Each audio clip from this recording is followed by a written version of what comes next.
السلام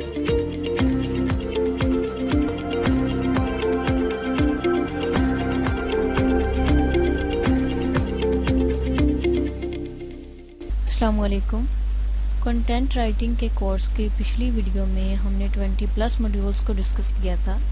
ہم نے یہ دیکھا تھا کہ اس کنٹینٹ رائٹنگ کے کورس میں ہم کن کن چیزوں کو سیکھیں گے۔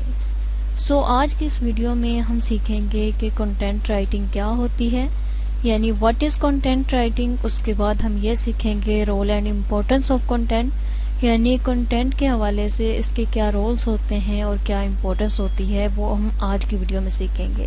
اور اس کے ساتھ ساتھ فیلڈز آف کنٹینٹ رائٹنگ کے بارے میں بھی ہم سیکھیں گے آج کی ہی ویڈیو میں کہ کنٹینٹ رائٹنگ کی کون کون سی فیلڈز ہوتی ہیں۔ سب سے پہلے ہم بات کر لیتے ہیں واٹ از کنٹینٹ رائٹنگ، یعنی کنٹینٹ رائٹنگ کیا ہوتی ہے۔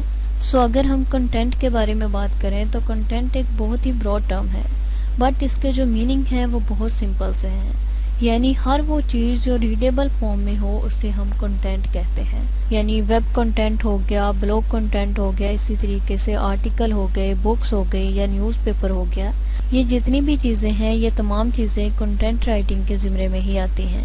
یعنی آپ کوئی بھی ویب سائٹ دیکھتے ہیں، آپ دیکھتے ہیں کہ اس ویب سائٹ کے اوپر کئی سارے پیجز ہیں، یعنی ہوم پیج ہے، اسی طریقے سے اس کی سروسز کا پیج ہے، اباؤٹ اس کا پیج ہے۔ اس کے اوپر آپ کو وہ جتنی بھی چیزیں نظر آتی ہیں، جتنا بھی آپ کو ریڈیبل فارم میں کنٹینٹ نظر آتا ہے، وہ تمام چیزیں کنٹینٹ کہلاتی ہیں۔ اسی طریقے سے میگزین کے اوپر جو بھی ہوتا ہے وہ بھی کنٹینٹ کے زمرے میں ہی آتا ہے۔ اس کے ساتھ ساتھ اگر ہم کسی بک کے بارے میں بات کریں تو بک کے اندر جو بھی چیزیں ہوتی ہیں، یعنی جو بھی آپ کو لفظ لکھے نظر آتے ہیں، ورڈ اور سینٹینس کے مجموعے کو ہم کنٹینٹ کہتے ہیں۔ اس کے علاوہ اگر ہم سوشل میڈیا کی بات کریں تو فیس بک کے اوپر آپ کو جتنا بھی کنٹینٹ نظر آتا ہے وہ ویڈیو کی فارم میں بھی ہو سکتا ہے، اور اس کے علاوہ جتنی بھی آپ کو ریڈیبل فارم میں کوئی بھی چیز نظر آتی ہے، یعنی کیپشن نظر آتے ہیں، ٹائٹل نظر آتے ہیں، اس کے علاوہ ڈسکرپشن نظر آتی ہے کسی چیز کی، یہ تمام چیزیں کنٹینٹ کی فارم میں آتے ہیں۔ کنٹینٹ آن لائن بھی ہوتے ہیں اور آف لائن بھی ہوتے ہیں۔ اگر ہم آن لائن کنٹینٹ کی بات کریں تو ویب سائٹ کے اوپر جو کنٹینٹ ہے وہ آن لائن ہے، اسی طریقے سے سوشل میڈیا کے اوپر جو کنٹینٹ ہے وہ بھی آن لائن ہے۔ ای بک کی اگر ہم بات کریں یا ہم ای میل کی بات کریں تو یہ تمام چیزیں آن لائن کنٹینٹ میں آتی ہیں۔ اس کے علاوہ اگر ہم یہ دیکھیں کہ وہ کون سی چیزیں ہیں جو آف لائن کنٹینٹ کے اندر آتی ہیں، اگر ہم آف لائن کنٹینٹ کی بات کریں تو اس کے اندر ہمارے نیوز پیپر آ جاتے ہیں، اور اس کے علاوہ ہمارے میگزین آ جاتے ہیں، بکس وغیرہ آ جاتی ہیں، یا کوئی اور نوٹس وغیرہ آ جاتے ہیں، یا اس کے علاوہ کوئی بھی پمفلٹ ہو یا کوئی اشتہار ہو، ایسی چیز جس کے اوپر کوئی بھی کنٹینٹ ہو اور اس کو آپ چھو سکیں، یعنی اپنے ہاتھ میں محسوس کر سکیں، وہ تمام چیزیں آف لائن کنٹینٹ کے زمرے میں آتی ہیں۔ اب ہم دیکھ لیتے ہیں کنٹینٹ رائٹنگ کے رولز کون کون سے ہیں۔ تو اس میں فرسٹ ہے most effective way to get your business in a digital sphere. جیسے کہ ہم نے فرسٹ ویڈیو کے اندر بھی بات کی تھی کہ جب ہم کسی بھی بزنس کو آف لائن سے آن لائن میں لے کے آتے ہیں تو اس میں جو سب سے بڑا رول ہوتا ہے وہ کنٹینٹ کا ہوتا ہے۔ یہاں پہ ہمارا کنٹینٹ ہی ہوتا ہے جس کی مدد سے ہم زیادہ سے زیادہ لیڈ جنریٹ کر سکتے ہیں اور زیادہ سے زیادہ لوگوں کو انگیج کر سکتے ہیں۔ اسی طریقے سے اس کے بعد ہے communication channel to reach customer, یعنی کنٹینٹ کا جو دوسرا رول ہوتا ہے وہ ہے کمیونیکیشن چینل بلڈ کرنا۔ یعنی جب ہم کوئی بھی کنٹینٹ لکھتے ہیں یا کسی بھی بزنس کے حوالے سے کنٹینٹ لکھتے ہیں تو اس کا مقصد یہی ہوتا ہے کہ ہم اپنی ریچ بڑھا سکیں اور زیادہ سے زیادہ کسٹمر کو انگیج کر سکیں۔ اس کے بعد ہے انگیجمنٹ اور ریٹینشن۔ اس کا مقصد یہ ہوتا ہے کہ ہم زیادہ سے زیادہ لوگوں کو انگیج کر سکیں اور ریٹینشن بلڈ کر سکیں۔ اس کے بعد ہے پرووائڈنگ انفارمیشن، یعنی جب ہم کوئی بھی کنٹینٹ لکھ رہے ہوتے ہیں تو ہمارا ایک مقصد یہ بھی ہوتا ہے کہ ہم انفارمیشن پرووائڈ کریں لوگوں کو۔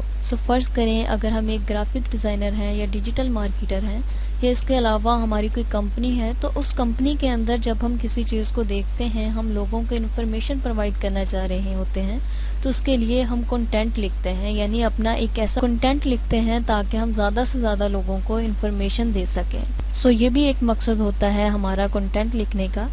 اس کے بعد ہے بوسٹ ایسیو، یعنی ہم ایسیو کے لیے بھی کنٹینٹ لکھتے ہیں۔ جیسا کہ ہم نے فرسٹ ویڈیو میں بات کی تھی کہ ایسیو کے حوالے سے بھی کنٹینٹ بہت ضروری ہے، کیونکہ جتنا اچھا ہمارا کنٹینٹ ہوگا اتنی ہی زیادہ ہماری ایسیو ہوگی اس چیز کی۔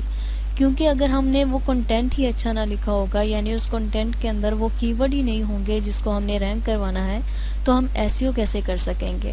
ہمارا کنٹینٹ لکھنے کا ایک مقصد یہ بھی ہوتا ہے کہ ہم اپنے SEO کر سکیں، یعنی بوسٹ کر سکیں SEO کو۔ اس کے بعد ہے cater to newspaper and magazine. Newspaper اور میگزین کے اندر ہمارے جتنے بھی انفارمیشن ہوتی ہے وہ بھی کنٹینٹ رائٹنگ ہی ہوتی ہے۔ اس کے بعد ہے کریڈیبلٹی اینڈ ویلیڈیشن۔ جیسا کہ فار ایگزامپل اگر کسی کی ویب سائٹ ہے تو ویب سائٹ پہ کنٹینٹ اس نے اس ٹائپ میں کیا ہے کہ اس نے کنٹینٹ کی مدد سے کچھ ٹیسٹیمونیلز ڈال دیے ہیں۔ اس سے کیا ہوگا کہ جو بھی نیو کسٹمر آئے گا وہ دیکھے گا کہ اس کے کیا کیا فائدے ہیں، کتنے لوگوں نے اسے خریدا ہے یا اس سے کیا کیا فائدہ ہوا ہے لوگوں کو، تو اس طریقے سے ویلیڈیشن وہاں پہ بلڈ ہو جائے گی۔ اس کے بعد ہے کریٹنگ بک، یعنی کنٹینٹ رائٹنگ کو یوز کرتے ہوئے ہم کوئی بھی جب بک کریٹ کرتے ہیں تو بک بھی دراصل ایک کنٹینٹ ہی ہوتا ہے۔ ہم نے یہاں پہ دیکھ لیا کہ کنٹینٹ رائٹنگ کی امپورٹنس کیا ہے اور رول کیا ہے، یعنی کس مقصد کے لیے ہم کوئی بھی کنٹینٹ لکھ رہے ہوتے ہیں۔ اس کے بعد ہے ہمارے پاس فیلڈز آف کنٹینٹ۔ تمام نیشز میں سے کسی ایک اسپیسیفک کو بھی چوز کر سکتے ہیں، یعنی آپ اس میں بھی اپنا کریئر بنا سکتے ہیں کہ میں ویب کنٹینٹ رائٹر ہوں یا بزنس کنٹینٹ رائٹر ہوں یا اس کے علاوہ ٹیکنیکل رائٹر ہوں۔ اس طریقے سے آپ ان میں سے کسی ایک کو بھی چوز کر سکتے ہیں اور ان تمام کو بھی چوز کر سکتے ہیں۔ اس فیلڈز میں ہمارے پاس فرسٹ میں ہے web content writing. Web content writing کیا ہوتی ہے؟ جیسا کہ میں پہلے بھی بات کر چکی ہوں کہ ویب سائٹ کے اوپر ہمیں جتنا بھی ڈیٹا نظر آتا ہے اور جتنے بھی لینڈنگ پیج نظر آتے ہیں، ہوم پیج نظر آتے ہیں، اباؤٹ اس کا پیج نظر آتا ہے یا کوئی بھی بلاگ نظر آتا ہے، وہ تمام چیزیں ہمارے کنٹینٹ رائٹنگ میں آتی ہیں، یعنی ویب کنٹینٹ رائٹنگ کے ذمے میں آتی ہیں۔ اس کے بعد ہے academic writing. Academic writing basically یہ ہوتی ہے کہ اکثر کالجز میں اور یونیورسٹیز میں یہ اسکالرز ہوتے ہیں یا پروفیسر ہوتے ہیں، وہ کسی اسپیسیفک چیز کے اوپر کوئی نوٹس بنا کر دیتے ہیں یا کسی اور چیز کی کوئی انفارمیشن ہمیں پرووائڈ کرتے ہیں، تو اس طرح کا جو کنٹینٹ ہوتا ہے وہ اکیڈمک رائٹنگ کے زمرے میں آتا ہے۔ اس کے بعد ہے آرٹیکل رائٹنگ۔ آرٹیکل رائٹنگ کیا ہوتی ہے کہ ویب سائٹ کے اوپر جو بھی ہمیں آرٹیکل نظر آتے ہیں یا کسی اسپیسیفک ٹاپک کے اوپر جتنی بھی ہمیں چیزیں نظر آتی ہیں جو ریڈیبل فارم کے اندر ہوتی ہیں، یعنی آرٹیکل یہ ہوتا ہے کہ ہمیں کسی ٹاپک کے بارے میں پتہ چل گیا اور اس کے بارے میں ہم نے تمام تفصیل لکھ دی، تو وہ جو ہماری تفصیل ہوگی یا اس کے بارے میں جتنا بھی ہمارا نالج ہوگا، جتنی بھی انفارمیشن ہوگی، وہ آرٹیکل رائٹنگ میں آئے گی۔ اس کے بعد ہے بزنس رائٹنگ۔ بزنس رائٹنگ یہ بہت ہی امپورٹنٹ چیز ہے، یہ ہم بزنس کے لیے یوز کرتے ہیں، یعنی اکثر آپ نے دیکھا ہوگا کہ جب ہم کوئی بھی بزنس کریٹ کر رہے ہوتے ہیں یا ہمارا کوئی بھی بزنس ہوتا ہے تو اس کے اندر جو ہمارے کسٹمر کے ساتھ ریلیشن شپ ہوتا ہے، یعنی ایسا کنٹینٹ جس کی مدد سے ہم اپنے کسٹمر کے ساتھ، اپنے کلائنٹس کے ساتھ ایک ریلیشن بلڈ کر سکیں، تو وہ والا جو کنٹینٹ ہوتا ہے وہ بزنس رائٹنگ کے زمرے میں آتا ہے۔ اس کے بعد ہے free lancing writing. Free lancing writing basically کیا ہوتا ہے؟ اس میں یہ ہوتا ہے کہ آپ کسی بھی کام کرنے کے پابند نہیں ہوتے، یعنی کسی کلائنٹ نے آپ کو کوئی کام دیا اور آپ نے کہا کہ میں ایک مہینے کے اندر آپ کو 15 آرٹیکلز لکھ دوں گا، تو وہ آپ کی مرضی ہوگی کہ آپ ایک دن کے اندر ہی وہ کر لیں، 15 ڈیز کے اندر کر لیں۔ یعنی جو فری لانسر رائٹر ہوتے ہیں ان کے اوپر کسی بھی قسم کی پابندی نہیں ہوتی، بلکہ وہ اپنی مرضی کے تحت کام کرتے ہیں۔ اس کے بعد ہے گوسٹ رائٹنگ۔ یہ ایک ایسی رائٹنگ ہوتی ہے جہاں پہ لکھنے والے کو کوئی خاص ایوارڈ نہیں ملتا، یعنی اگر ہم نے کسی نیوز پیپر میں لکھا تو وہ نیوز پیپر جس جرنلسٹ کے نام سے پبلش ہوگا تو اسی کا نام آئے گا۔ یہ ہو سکتا ہے کہ وہ آپ کو پہلے پے کرے، لیکن یہ اس زمرے میں آتا ہے کہ آپ کسی کے لیے کام کر رہے ہوتے ہیں، تو ایسی رائٹنگ گوسٹ رائٹنگ کہلاتی ہے۔ اس کے بعد ہے جرنلسٹ رائٹنگ۔ یہ وہ رائٹنگ ہوتی ہے جو نیوز پیپر میں اور میگزین وغیرہ میں لکھتے ہیں۔ جو بھی لوگ ایسی رائٹنگ لکھتے ہیں، یعنی ایسا کنٹینٹ لکھتے ہیں جو میگزینز میں یا نیوز پیپر میں شائع ہوتا ہے، تو وہ جرنلسٹ کے زمرے میں آتے ہیں۔ اس کے بعد ہے ریویور۔ ریویور یہ ہوتے ہیں کہ کسی بھی چیز کا ریویو کرنا یا کسی پروڈکٹ کے اوپر ریویو دینا۔ امیزون ہے تو امیزون پہ جب کوئی بھی بزنس سٹارٹ ہوتا ہے تو وہ پیڈ ریویو بھی لیتے ہیں۔ ایک ایسا رائٹر جو کسی بھی چیز کے بارے میں ایک اچھا ریویو دے سکتا ہو، ایسا جو رائٹر ہوتا ہے کنٹینٹ رائٹر، وہ ریویور کہلاتا ہے۔ اس کے بعد ہے بلاگنگ۔ بلاگنگ بیسیکلی یہ ہوتا ہے کہ آپ کسی اسپیسیفک نیش کو چوز کر لیتے ہیں اور اس کے بعد اسی سے ریلیٹڈ اپنے تمام آرٹیکل لکھتے ہیں۔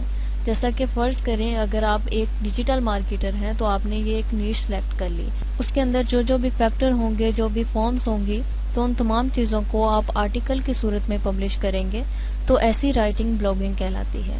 اس کے بعد ہمارے پاس تھرڈ جو فیلڈ ہے وہ ہے ٹیکنیکل رائٹنگ۔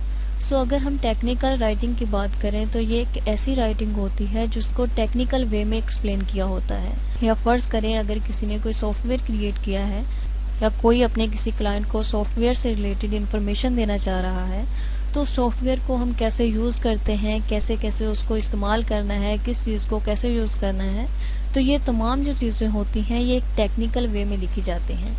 اس قسم کی جو رائٹنگ ہوتی ہے یا اس قسم کا جو کنٹینٹ ہوتا ہے وہ ٹیکنیکل کنٹینٹ میں شامل ہوتا ہے. اس طریقے سے ہم ان کا یوز کر سکتے ہیں.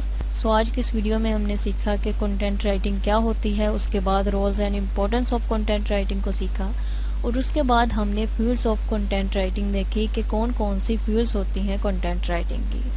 آئی ہوپ کہ یہ ویڈیو آپ کو اچھی لگی ہوگی. اگر اس سے ریلیٹڈ آپ کا کوئی بھی کویسچن ہو تو آپ کمنٹ سیکشن میں ٹائپ کر کے ہم سے پوچھ سکتے ہیں. Thanks for watching. Best of look.